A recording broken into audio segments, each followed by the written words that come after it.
Hey guys, I hope you're all doing well. Today is Monday, April 8th, so we are at the start of week 4. So let's take a look at what we've got going on this week. All right. So we are working on the claim of fact paper. Some of you have already been turning in your rough drafts. Actually, let's go back to week 3 since what you have due today is here. So today, Monday, April 8th, you have annotations and notes due from Module 4 articles about developing a research project. And then you need to submit your rough draft of your claim of fact. So I'm seeing those come in. I'm grading those, giving you a little bit of feedback primarily regarding the structure, the format of your essay. So remember that MLA format is what we are focusing on here. So the structure of your entire paper needs to be in MLA format. Your in-text citations need to be in MLA format, as well as your works cited page. Please make sure that you look at the content on this page and watch the videos before you submit your rough draft. I will be giving you a little bit of feedback regarding these things, these MLA formatting elements on your rough draft. And so hopefully that can help you a little bit with formatting for your final draft. What else? The works cited page is what it says in its name. It is the works or the sources that you are citing in your paper. So whatever you're listing on your works cited page, you need to have corresponding quotations or summaries of the information that you are using from those sources in your essay. And then you are citing those works with your in-text citations, and those in-text citations are then pointing back to the works cited page. So I hope that makes sense. But anything that you include in your works cited needs to also have a corresponding in-text citation. So I know this is just your rough draft, but this is sometimes an issue that people have sources in their works cited page that they don't have cited in their essay, or the opposite. They have sources cited in their essay with an in-text citation, but there's no corresponding source in the works cited page. So you need to make sure that both of those things align with one another. Okay, moving on. This coming week, week 4. So you will have submitted your rough draft. Now we're just continuing to develop this essay. So this week you are going to read and submit annotations or notes regarding rhetorical appeals. So you're going to read these pages on the Excelsior Online Writing Lab website regarding modes of persuasion. And then there are 3 specific modes of persuasion we're going to be focused on: ethos, pathos, logos. You may have heard of those before, so this might be review for you. And then there is a short activity for you to complete. Please upload, it'll give you this, what they call is a completion report. Please upload that here when you're finished. So you're going to read through those articles and then upload your completion report. So you don't need to submit annotations or notes for this. You're just going to submit that completion report. Yes, I've not assigned the annotations or notes. So that's something that I can change in this description here. I would encourage you to take annotations or notes just for your own personal reference and to increase your retention of the material, but it's just that activity that you need to submit here. Okay, you're also going to be reading about academic language and word choice. So essentially, your vocabulary, what sorts of words should we be using in an academic paper? So please read through this page, read and take a look at these infographics that are included, right? Academic language is a different sort of language than conversational language. So when we are writing an essay, we have to transition from our just normal everyday conversational language that we're using in speech or texting, or kind of informal writings online. We have to transition from that to this more formal academic language that is expected in an academic essay that you're writing for this class and for other classes. There are some general rules for writing, things that you should not do, and a couple of things that you should do. I do want to say, though, that these rules are not absolute. If you read some of the great writers, you're going to find that they will often break many of these rules, if not all of them, at some point or another.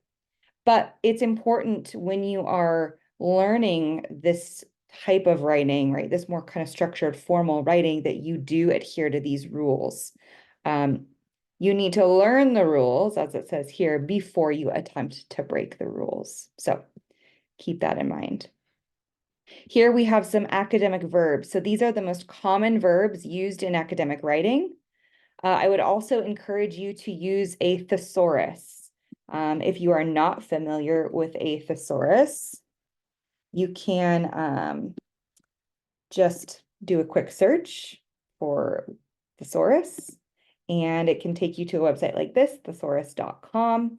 And you can type in just a really simple word like said, for example, and it will give you some synonyms for, okay, what is said, right? Related words. Okay, scroll down. So if you're quoting a source, for example, and you want to say, Jessica Tancredi said, but you feel like you've said too many times, you can come here to a thesaurus and say, okay, what other word could I use for this word? And a thesaurus will give you those synonyms, those words that mean the same or something similar, so that you can start to vary your vocabulary. You learn new words this way. So maybe I could say then Jessica Tancredi articulated in an article, blah, blah, blah, blah, blah. Okay, let's go back here, back to the assignment. So these are some of those verbs that you can practice using in your writing.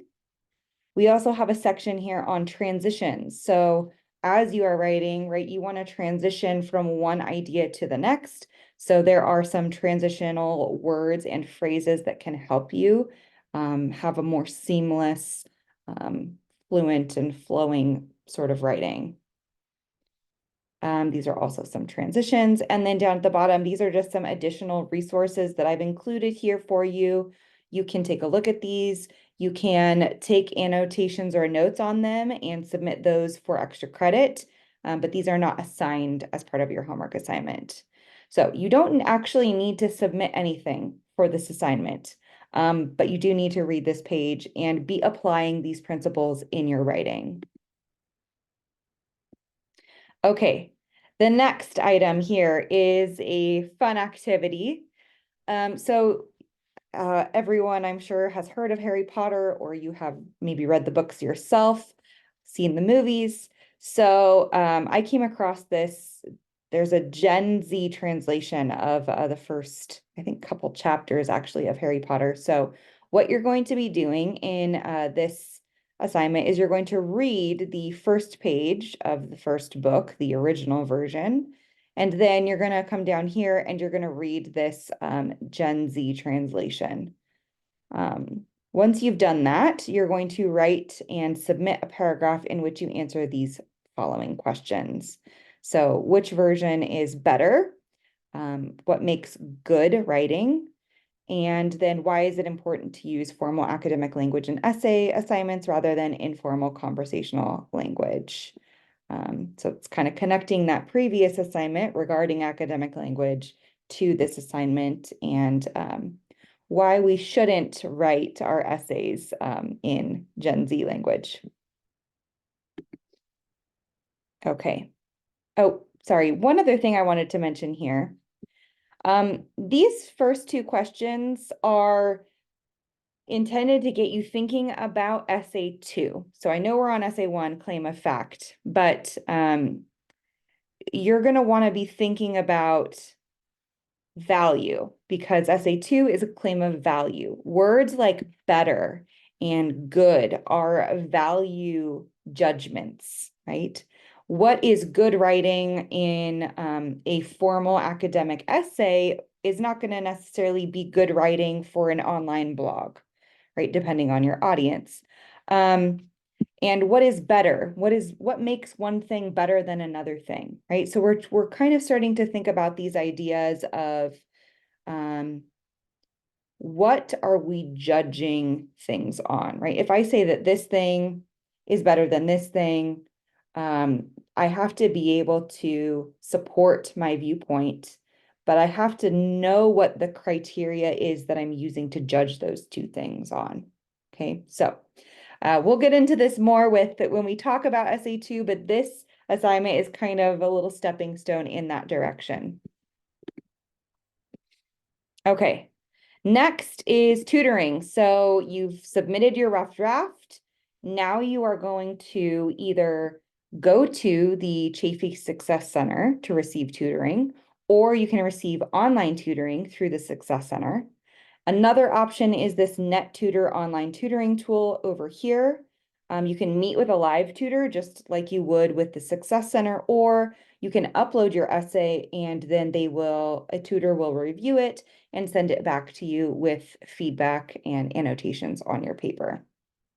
So you need to do that this week. You're going to submit your rough draft for tutoring and get feedback on that. So that is all due by Friday, April 12th.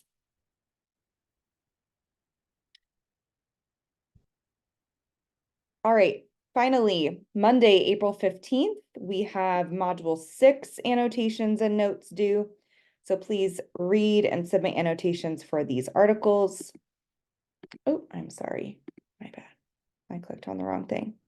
And then you have your final draft of the claim effect essay.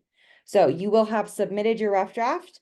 You've gotten a few comments from me on there, unless it looks wonderful in all respects, and I maybe don't leave you a comment.